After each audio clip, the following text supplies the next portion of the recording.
इस काल ब्रह्म के लोक में कोई जीव सुखी नहीं है। हाहाकार मची है। निर्धन कहता है धनवासी सुखी, धनवान कह राजा को सुख भारी, राजा कह इंद्र सुखी, इंद्र कहे सुखी है त्रिपुरारी। हम सभी जीवात्माएं अपनी गलती के कारण इस कष्ट को झेल रहे हैं। जब तक जन्म मरण है तब तक सामान्य जीव से लेकर देवी देवता, श्री ब्रह्मा जी, श्री विष्णु जी तथा श्री शिव जी तक भी सुखी नहीं है। सबका जन्म मरण होता है। श्री देवी पुराण सचित्र मोटा टाइप केवल हिंदी गीता प्रेस गोरखपुर से प्रकाशित के 3रे स्कंध में पृष्ठ 123 पर श्री विष्णु जी स्वयं कह रहे हैं कि हमारा तो जन्म मरण होता है, हम अविनाशी नहीं हैं। तो वहीं श्रीमद् भगवत गीता अध्याय 18 के श्लोक 62 में गीता ज्ञान दाता ब्रह्म ने कहा है कि हे अर्जुन, तू सर्वभाव से उस परमेश्वर परमक्षर ब्रह्म की शरण में जा, उसकी कृपा से तू परम शांति को और सनातन परम धाम को प्राप्त होगा। वहीं हमारे पवित्र ग्रंथों में पर ब्रह्म अर्थात अक्षर पुरुष का भी जिक्र किया गया है, जो ब्रह्म से अधिक शक्तिशाली दूसरा भगवान है। तो चलिए सृष्टि रचना के इस दूसरे पार्ट में हम सृष्टि रचना से जुड़े कुछ अन्य प्रश्नों के जवाब जानते हैं, जिनके विषय में आध्यात्मिक ज्ञान से जुड़ा प्रत्येक व्यक्ति जानना चाहता है। सवाल नंबर 1, पर ब्रह्म कौन है? उसके लोकों की रचना कैसे हुई? किस प्रकार से अक्षर पुरुष के 7 शंख ब्रह्मांड अस्तित्व में आए? क्या वहां भी काल लोक की तरह ही सृष्टि है? दर्शकों, हमारे पवित्र ग्रंथों में वर्णित पर ब्रह्म या अक्षर पुरुष दूसरा भगवान है। वह केवल 7 शंख ब्रह्मांडों का स्वामी है। जब कबीर साहिब ने अपने पुत्र अचिंत से सृष्टि रचने के लिए कहा था, तो अचिंत ने अपनी शब्द शक्ति से अक्षर पुरुष की उत्पत्ति की और कहा कि मेरी सृष्टि रचना में मदद करना। लेकिन वह सतलोक में बने मानसरोवर में जाकर सो गया, क्योंकि वहां सांसों से शरीर नहीं है। कबीर परमेश्वर ने बताया है कि परब्रह्म ने अपने कार्य में गफलत की, क्योंकि यह मानसरोवर में सो गया, तथा जब परमेश्वर ने उस सरोवर में अंडा छोड़ा तो अक्षर पुरुष ने उसे क्रोध से देखा। इन दोनों अपराधों के कारण परमात्मा ने परब्रह्म को भी 7 शंख ब्रह्मांडों सहित सतलोक से बाहर कर दिया। इसके अलावा अक्षर पुरुष अपने साथी ब्रह्म की विदाई में व्याकुल होकर परमपिता कबीर परमेश्वर की याद भूलकर उसी को याद करने लगा, तथा सोचा कि क्षर पुरुष अर्थात ब्रह्म तो बहुत आनंद मना रहा होगा, वह स्वतंत्र राज्य करेगा। मैं पीछे रह गया तथा अन्य कुछ आत्माएं जो परब्रह्म के साथ 7 शंख ब्रह्मांडों में जन्म मृत्यु का कर्मदंड भोग रही हैं, उन हंस आत्माओं की विदाई की याद में खो गईं, जो ब्रह्म काल के साथ 21 ब्रह्मांडों में फंसी हैं, तथा पूर्ण परमात्मा सुखदायी कबीरदेव की याद भुला दी। परमेश्वर कबीरदेव के बार बार समझाने पर भी उनकी आस्था कम नहीं हुई। वहीं परब्रह्म ने सोचा कि मैं भी अलग स्थान प्राप्त करूं तो अच्छा रहे। यह सोचकर राज्य प्राप्ति की इच्छा से परब्रह्म सारनाम का जाप प्रारंभ कर दिया। इसी प्रकार अन्य आत्माएं जो परब्रह्म के 7 शंख ब्रह्मांडों में फंसी हैं, ने सोचा कि वे जो ब्रह्म के साथ आत्माएं गई हैं, वे तो वहां मौज मस्ती मनाएंगे, हम पीछे रह गए। पर ब्रह्म के मन में यह धारणा बनी कि क्षर पुरुष अलग होकर बहुत सुखी होगा। यह विचार कर परब्रह्म ने अंतरात्मा से भिन्न स्थान प्राप्ति की ठान ली। पर ब्रह्म ने हठ योग नहीं किया, परंतु केवल अलग राज्य प्राप्ति के लिए सहज ध्यान योग विशेष कसक के साथ करता रहा। अलग स्थान प्राप्त करने के लिए पागलों की तरह विचरने लगा, खाना पीना भी त्याग दिया। अन्य कुछ आत्माएं जो पहले काल ब्रह्म के साथ गई आत्माओं के प्रेम में व्याकुल थी, वे अक्षर पुरुष के वैराग्य पर आसक्त होकर उसे चाहने लगी। पूर्ण प्रभु के पूछने पर परब्रह्म ने अलग स्थान मांगा तथा कुछ हंसात्माओं के लिए भी याचना की। तब कबीरदेव ने कहा कि जो आत्मा आपके साथ स्वेच्छा से जाना चाहे, उन्हें भेज देता हूं। पूर्ण प्रभु ने पूछा कि कौन हंस आत्मा परब्रह्म के साथ जाना चाहता है, सहमति व्यक्त करे। बहुत समय उपरांत एक हंस ने स्वीकृति दी। फिर देखा देखी उन सर्व आत्माओं ने भी सहमति व्यक्त कर दी। सर्वप्रथम स्वीकृति देने वाले हंस को स्त्री रूप बनाया, उसका नाम ईश्वरी माया प्रकृति सुरति रखा तथा अन्य आत्माओं को उस ईश्वरी माया में प्रवेश करके अचिंत द्वारा अक्षर पुरुष परब्रह्म के पास भेजा। कई युगों तक दोनों 7 शंख ब्रह्मांडों में रहे, परंतु परब्रह्म ने दुर्व्यवहार नहीं किया। ईश्वरी माया की स्वेच्छा से अंगीकार किया तथा अपनी शब्द शक्ति द्वारा नाखूनों से स्त्री इंद्री बनाई। ईश्वरी देवी की सहमति से संतान उत्पन्न की। इसलिए परब्रह्म के लोक 7 संख ब्रह्मांडों में प्राणियों को तप्त शिला का कष्ट नहीं है तथा वहां पशु पक्षी भी ब्रह्मलोक के देवों से अच्छे चरित्र युक्त हैं। आयु भी बहुत लंबी है, परंतु जन्म मृत्यु कर्माधार पर कर्म दंड तथा परिश्रम करके ही उधर पूर्ति होती है। स्वर्ग तथा नरक भी ऐसे ही बने हैं। परमात्मा ने परब्रह्म को 7 संख ब्रह्मांड उसके इच्छा रूपी भक्ति ध्यान अर्थात सहज समाधि विधि से कि उसकी कमाई के प्रतिफल में प्रदान किए तथा सतलोक से भिन्न स्थान पर गोलाकार परिधि में बंद करके 7 संख ब्रह्मांडों सहित अक्षर ब्रह्म व ईश्वरी माया को निष्कासित कर दिया। सवाल नंबर 2, क्या है 14 युगों का रहस्य, साथ ही प्रमुख 4 युगों की क्या है गाथा? आखिर चारों युगों का समय काल कितना है और अंतिम युग कलयुग का आखिरी चरण कैसा होगा? दर्शकों, कबीर सागर में अंबु सागर 3रा अध्याय है, जिसमें 14 तरंग यानी भाग हैं। जैसा कि आपको सृष्टि रचना में बताया कि काल के 21 ब्रह्मांड हैं, उसने 5 ब्रह्मांडों का एक ग्रुप बनाया। ऐसे ऐसे 4 समूह 5-5 ब्रह्मांडों के बनाए हैं। एक ब्रह्मांड भिन्न रखा है जो इन सबके समान क्षेत्रफल वाला है। अब जिन 13 युगों का वर्णन हम कर रहे हैं वह इस ब्रह्मांड जिसमें हम रह रहे हैं इसका नहीं है। वह विवरण 5वें ब्रह्मांड का है जो समूह के मध्य वाला है। 5वें ब्रह्मांड में प्रत्येक ब्रह्मांड के समांतर सृष्टि चलती है। जिस ब्रह्मांड में हम रह रहे हैं इसमें जो परमेश्वर कबीर जी की भक्ति सतनाम तक करते रहे हैं, वे बीच में भक्ति छोड़ गए, गुरुद्रोही नहीं हुए।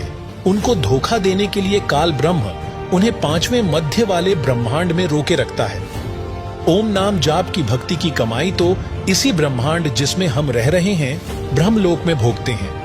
पुनः जन्म मरण चक्र में गिर जाते हैं। इसके 4 युग हैं, सतयुग, त्रेता युग, द्वापर युग तथा कलयुग। उस 5वें यानी मध्य वाले ब्रह्मांड में 13 युग होते हैं। वहां पर वे जीव काल ब्रह्म द्वारा भेजे जाते हैं जो सोहम नाम का जाप करते हैं तथा जो केवल सतनाम का जाप करते हैं। सतनाम के जाप के ओम की भक्ति कमाई इस ब्रह्मांड के ब्रह्मलोक में भोगते हैं। दूसरे मंत्र सोह की कमाई इस 5वें ब्रह्मांड में भोगने के लिए भेज दिए जाते हैं। वहां भी एक ब्रह्मलोक है तथा अन्य लोक है। वहां के ब्रह्मलोक में सुख भोगने के पश्चात उनको अन्य द्वीपों में राजा रानी तथा जनता के रूप में जन्म दिया जाता है। फिर वे व्यक्ति वहां भी भक्ति करते हैं। उस 5वें ब्रह्मांड में होने वाले 13 युगों के नाम निम्न हैं: अघासुर युग, बलभद्र युग, द्वंद्व युग, पुरवन युग, अनुमान युग, धीर्यमाल या धीरमाल युग, तारण युग, अखिल युग, विश्व युग, अक्षय तरुण युग, नंदी युग, हिंडोल युग, कंकवत युग। अब जानिए जिस ब्रह्मांड में हम रहते हैं वहां होने चारों युगों का विस्तृत विवरण। पहला सतयुग। इस युग की अवधि 17,28,000 वर्ष है, जिसमें मनुष्य की आयु प्रारंभ में 10 लाख वर्ष होती है, अंत में 1 लाख वर्ष होती है। तो वहीं मनुष्य की ऊंचाई 21 हाथ यानी लगभग 100 से 150 फुट होती है। दूसरा त्रेता युग। इस युग की अवधि 12,96,000 वर्ष होती है, जिसमें मनुष्य की आयु प्रारंभ में 1 लाख वर्ष होती है, अंत में 10,000 वर्ष होती है। वहीं मनुष्य की ऊंचाई 14 हाथ यानी लगभग 70 से 90 फुट होती है। द्वापर युग। इस युग की अवधि 8,64,000 वर्ष होती है, जिसमें मनुष्य की आयु 10,000 प्रारंभ में होती है और अंत में 1,000 रह जाती है। वहीं मनुष्य की ऊंचाई 7 हाथ यानी 40 से 50 फुट होती है। कलयुग। इस अंतिम युग की अवधि 4,32,000 वर्ष होती है, जिसमें मनुष्य की आयु 1,000 वर्ष से प्रारंभ होती है, अंत में 20 वर्ष रह जाती है तथा ऊंचाई 3.5 हाथ यानी 10 फुट होती है, अंत में 3 फुट रह जाती है। अब सुनिए संत रामपाल जी महाराज के मुखारबिंद से सत्संग और जानिए कलयुग के अंत में क्या होगा। 10वां अवतार और आवेगा निकलंक नाम तय, कलयुग के एंड में, कलयुग के अंत में। और उस समय ये कृतघ्नी प्राणी हो जाएंगे, सभी भक्ति से दूर होंगे, व्यभिचारी, मांसाहारी और जालिम जुल्म बेहया। कोई शर्म नहीं रहेगी, कोई लाज नहीं रहेगी। सरेआम दुष्कर्म करा करेंगे, बिल खोद करा करेंगे, कच्चा आहार करा करेंगे। एंड ऑफ द कलयुग में। जमीन उपजाऊ नहीं रहेगी, 4.5 फुट तक जमीन का उपजाऊ अंश खत्म हो जाएगा। यानी 3 हाथ, लगभग 4.5 फुट तक उपजाऊ अंश जमीन का समाप्त हो जाएगा। कोई भी फलदार वृक्ष नहीं उगेंगे, ना कोई फसल होया करेगी, और वर्षा नहीं होया करेगी। प्रदूषण इतना हो जाएगा कि वर्षा ऐसे होगी जैसे ओस गिरा करे, और सभी प्राणी कच्चा ही गोश्त मांस खाया करेंगे। उस समय लास्ट ऑफ द कलयुग, एंड ऑफ द कलयुग में, कलयुग के अंत में 20 वर्ष की आयु मनुष्य की रह जाएगी, मानव की। और उसमें से 5 खंड बताए हैं सूक्ष्म वेद में, यानी 15 वर्ष की आयु में जन्म भी हो लेगा, जवान भी हो लेगा, और गर्भारी भी हो लेगा, और मृत्यु को भी प्राप्त हो लेगा। 5 वर्ष की लड़की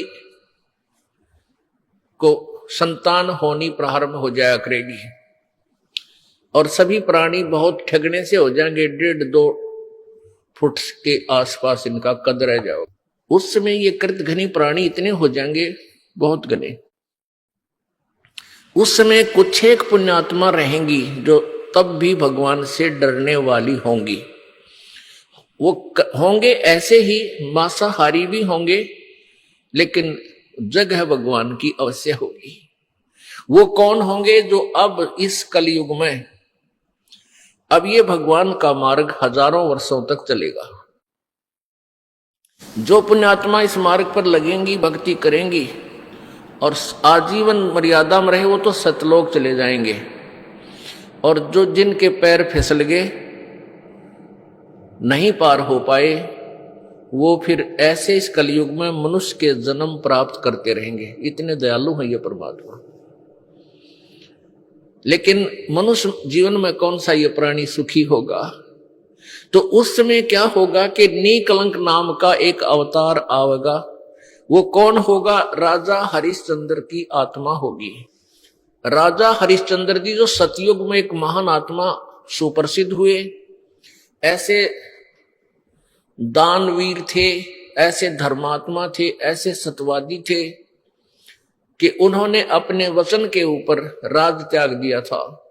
अपनी पत्नी को भी बेच दिया, अपने आप को भी बेच दिया, अपने सत्य की रक्षा की। जिस कारण से प्रसन्न होकर के प्रभु ने उसको विष्णु लोक में स्थान दे दिया।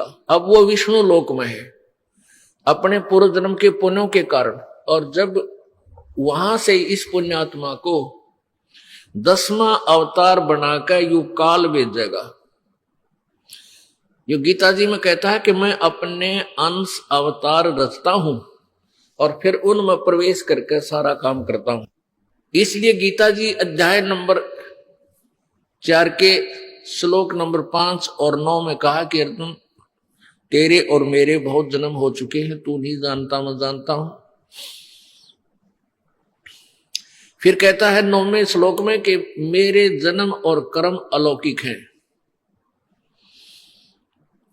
अब कर्म कैसे अलौकिक हैं? श्री कृष्ण में प्रवेश करके महाभारत करवा दी, युद्ध करवाया। ओह, परशुराम का जन्म दिया, परशुराम में प्रवेश करके अक्षत्रियों को मार डाला और पाप परशुराम का रख दिए सारे। ऐसे ही राजा हरिश्चंद्र जी को निकलंक नाम से संभल नगरी में विष्णु दत्त शर्मा के घर पर इसका जन्म होगा 10वें अवतार का। 10वां अवतार जो होगा संभल नगरी में, और विष्णु दत्त शर्मा नाम का एक ब्राह्मण होगा, उसके घर पर जन्म होगा। और वो विशेष अलग से ही वैरायटी का बालक होगा। उसका उन अन्य से तगड़ा शरीर होगा, क्योंकि वो स्पेशल भेज रखा होता है तो। और उसकी लंबी तलवार होगी। इन कृतघ्नी प्राणियों को ऐसे काटेगा नु जैसे या करेन गेहूं काटा करे, ऐसे काटेगा नु बुरी तरह इनको खत्म करेगा।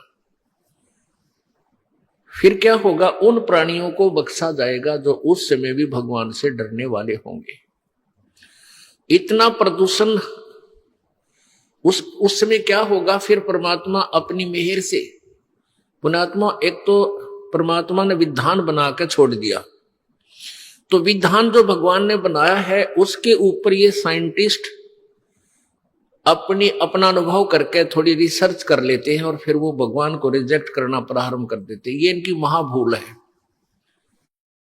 अब पीछे कई वर्षों से रट्टा लगा रखा था कि प्रदूषण इतना बढ़ गया, ग्लेशियन खत्म होगी, बर्फ नहीं पड़ेगी। अरे कई इतनी बर्फ गिर दी बिना गिनती की, वो नो का नो प्रदूषण है, नो का नो सारा सौदा है, डूंडा उठा दिया। तो भगवान की अपनी विट्टो पावर न्यारी है। तो क्या होगा, कलयुग के एंड में इन सभी को नाश करेगा, ऐसी दुष्ट आत्माओं को काटा जाएगा, खत्म करेगा।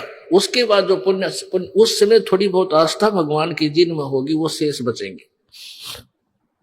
फिर बहुत जबरदस्त वर्षा होगी और वो पहले वर्षा प्रारंभ होगी बहुत ज्यादा, वो व्यक्ति वहां से खिसक जाएंगे, मैदानी स्थान छोड़कर पहाड़ों पर चले जाएंगे। बहुत सैकड़ों फुट पानी पूरी पृथ्वी पर हो जाएगा और फिर बहुत समय तक ये पानी धीरे धीरे ये जल सूखना शुरू होगा और जो जमीन का अनउपजाऊ अंश था वो जल के कारण ऊपर आ जाएगा और फिर धीरे धीरे वो सूखेगा, सारा पानी जल सूख के फिर उसमें जंगल हो जाएगा, पूरी पृथ्वी पर वन हो जाएगा, पेड़ पौधे बहुत ज्यादा उग जाएंगे और फिर पर्यावरण का परिवर्तन फिर होगा। वन जो है ऑक्सीजन छोड़ते हैं पेड़ और कार्बन डाइऑक्साइड वायु से लेकर के पुनः पूरे वायुमंडल को शुद्ध कर देंगे। फिर उन शेष बचे हुए प्राणियों के घर पर जो बालक होंगे वो उल्टे होंगे। उल्टे कैसे? माता पिता तो 2.5 फुट के और बेटा बेटी हो जाएंगे 4-4, 5-5 फुट के, फिर धीरे धीरे बढ़ना शुरू होगा। तो सतयुग में सैकड़ों फुट हाइट के इंसान हो जाते हैं, सैकड़ों फुट, और लाखों वर्ष की आयु हो जाती, क्योंकि शुद्ध वायु, शुद्ध वातावरण, बीमारी होती नहीं उस समय सतयुग में, बहुत कम। सवाल नंबर 3, महाप्रलय क्या है? कितनी महाप्रलय होती है? क्या महाप्रलयों के अंतर्गत संपूर्ण सृष्टि व सर्व ब्रह्मांडों का भी विनाश होता है? दर्शकों, महाप्रलय का अर्थ है बड़ी विनाशकारी घटना। हिंदू धर्म ग्रंथों में महाप्रलय को सृष्टि के चक्र का अंत माना जाता है, जहां ब्रह्मांड का विनाश हो जाता है। महाप्रलय 3 प्रकार की होती है। एक तो काल ज्योति निरंजन करता है। महाकल्प के अंत में जिस समय ब्रह्मा जी की मृत्यु होती है, ब्रह्मा जी की रात्रि 1000 चतुर्युग की होती है तथा इतना ही दिन होता है। 30 दिन रात्रि का 1 महीना, 12 महीनों का 1 वर्ष, 100 वर्ष का एक ब्रह्मा जी का जीवन, यह एक महाकल्प कहलाता है। दूसरी महाप्रलय 7 ब्रह्मा जी की मृत्यु के बाद एक विष्णु जी की मृत्यु होती है। 7 विष्णु जी की मृत्यु के उपरांत एक शिव की मृत्यु होती है। इसे दिव्य महाकल्प कहते हैं। उसमें ब्रह्मा, विष्णु, शिव सहित इनके लोकों के प्राणी तथा स्वर्ग लोक, पाताल लोक, मृत्यु लोक आदि में अन्य रचना तथा उनके प्राणी नष्ट हो जाते हैं। उस समय केवल ब्रह्मलोक बचता है, जिसमें यह काल, ज्योति निरंजन तथा दुर्गा 3 रूपों महाब्रह्मा, महासावित्री, महाविष्णु, महालक्ष्मी और महाशिव अर्थात सदाशिव महादेवी पार्वती के रूप में 3 लोक बनाकर रहते हैं। इसी ब्रह्मलोक में एक महास्वर्ग बना है, उसमें चौथी मुक्ति प्राप्त प्राणी रहते हैं। तीसरी महाप्रलय एक ब्रह्मांड में 70,000 बार त्रिलोकीय शिव यानी काल के तमोगुण पुत्र की मृत्यु हो जाती है। तब एक ब्रह्मांड की प्रलय होती है तथा ब्रह्मलोक में 3 स्थानों पर रहने वाला काल महाशिव अपना महाशिव वाला शरीर भी त्याग देता है। इस प्रकार यह एक ब्रह्मांड की प्रलय अर्थात तीसरी महाप्रलय हुई तथा उस समय एक ब्रह्मलोकीय शिव काल की मृत्यु हुई तथा 70,000 त्रिलोकीय शिव काल के पुत्र की मृत्यु हुई, अर्थात एक ब्रह्मांड में बने ब्रह्मलोक सहित सर्वलोकों के प्राणी विनाश में आते हैं। इस समय को परब्रह्म अर्थात अक्षर पुरुष का एक युग कहते हैं। इस प्रकार गीता अध्याय 8 श्लोक 16 का भावार्थ समझना चाहिए। अब जानिए ब्रह्मा, विष्णु, शिव, ब्रह्म और परब्रह्म की आयु। ब्रह्मा, विष्णु, महेश ये तीनों नासवान है। एक ब्रह्मा की आयु कितनी है? जैसे एक चतुर्युग होता है, सतयुग, त्रेता, द्वापर, कलयुग, ये मिलकर चतुर्युगी होती है और इसकी कुल वर्ष संख्या 43,20,000 वर्ष है। ऐसी 1000 चतुर्युग 1008 है। वैसे इसमें 14 मनवंतर निकल जाते हैं, 14 इंद्र के शासन खत्म हो जाते हैं और 72 चतुर्युग तक एक इंद्र का शासन रहता है, शासन काल है। तो ऐसे वैसे तो 1008 बनते हैं, लेकिन लंब संप इनको 1000 चतुर्युग देते हैं। इतना तो ब्रह्मा जी का दिन, इतनी ही रात्रि। ऐसे 30 दिन रात का एक महीना बनाया इनका देवताओं का, और 12 महीनों का एक वर्ष हो गया। ऐसे बने हुए 100 वर्ष की आयु है श्री ब्रह्मा रजगुण की, और इसे 7 गुणी विष्णु जी की, इससे अधिक, और विष्णु जी से 7 गुना अधिक है शंकर भगवान तमोगुण शिव की। और जब 70,000 बार ये तमोगुण शंकर भगवान की मृत्यु हो लेगी, तब एक ब्रह्मांड का विनाश होगा और इस सरपुरुष का नाश होगा इस काल का। फिर एक ब्रह्मांड के सब प्राणी इसमें आग लग जाएगी, जैसे पृथ्वी के ऊपर सब जल हो जाएंगे जहां जहां भी पृथ्वियां हैं। और फिर एकदम 11 सूर्य और सौरमंडल से घूमते हुए यहाँ आ जाएंगे और इन सब को फूंक डालेंगे। तो ऐसे पृथ्वी तत्व को जल तत्व ग्रहण करेगा, खत्म करेगा, ग्रास लेगा। जल तत्व को अग्नि, अग्नि को वायु, वायु को आकाश। तो उस समय इस ब्रह्म की मृत्यु होगी सरपुरुष की, और ये एक युग होगा किसका? अक्षर पुरुष का। एक युग, ध्यान रखना, क्योंकि ये गणित की रीति से समझना होगा आपने। तो ये सभी प्राणी, और ये दुर्गा भी, ये काल भी, सरपुरुष, इनका पिता ब्रह्मा विष्णु में, इसका ये सब नष्ट हो जाएंगे परमात्मा के विधान अनुसार। ये एज प्राणी सब ऊपर को उठ जाएंगे एकदम। जीवात्मा मरती नहीं, लेकिन उसमें पीड़ा बहुत होती है जब अग्नि लगती है, इसमें सब बुरा हाल हो जाता है। फिर ये ऊपर उठ जाएंगे, ये 5 तत्व यही रह जाएंगे, घूमते रहेंगे सूक्ष्म रूप में। ये ऊपर दूसरे ब्रह्मांड में चले जाएंगे, वहां जाकर फिर दोनों का, दुर्गा और काल का युवा शरीर बन जाएगा। उसके बाद ये अपना फिर ग्रस्त कर्म से या वचनों से फिर धीरे धीरे अपनी सृष्टि वहां दूसरे ब्रह्मांड में प्रारंभ करते हैं। ऐसे चलता है। तो हमने लेना है समय। तो ये जो 70,000 बार त्रिलोक की शिव की मृत्यु हुई, ये एक बार इस काल की मृत्यु हुई। इसके जन्म और कर्म कैसे अलौकिक हैं। ये अपने आप को अजन्मा क्यों कहता है? यहाँ मर गया, वहां परमात्मा के विधान अनुसार इसकी फिर दोबारा युवा शरीर दोनों का हो जाता है, दुर्गा का और इस काल का। लेकिन जन्म मृत्यु है इसकी। उसके बाद ये एक युग हो गया अक्षर पुरुष का। अब ऐसे 1000 युग का दिन अक्षर पुरुष का, इतनी ही रात्रि, 30 दिन रात का फिर एक महीना हो गया, और 12 महीने का ऐसे उसका एक वर्ष बना। ऐसे जो इस गिनती से, इस रीति से जो उनके एक युग बना, 12 महीनों का एक वर्ष हुआ, और 100 वर्ष की आयु होगी अक्षर पुरुष की, उसका भी नाश होगा। फिर देख कितनी लंबी आयु है। 70,000 बार शिव मर लेगा, एक ब्रह्म की मृत्यु होगी, वो युग होगा इस काल का, और इस अक्षर पुरुष का एक युग होगा। और ऐसे 1000 युग का दिन, इतनी रात्रि, और फिर 30 दिन रात का महीना, 12 महीने का एक वर्ष, और 100 वर्ष की आयु अक्षर पुरुष की, और फिर भी मृत्यु होगी। इसलिए इसको अक्षर भी लिखकर नासवान कहा गया है। एती उम्र बुलंद मरेगा अंतरे, क्यों? क्योंकि सतगुरु लगे न कान, न भेंटे वो संतरे। ओए होए, इतनी लंबी उम्र भी होगी तो भी तेरी अंत में मृत्यु होगी। कारण क्या है कि तुझे वो तत्वदर्शी संत नहीं मिले, और मिले तो तुमने मानी नहीं। जैसे पहले परमात्मा के मिले किनको?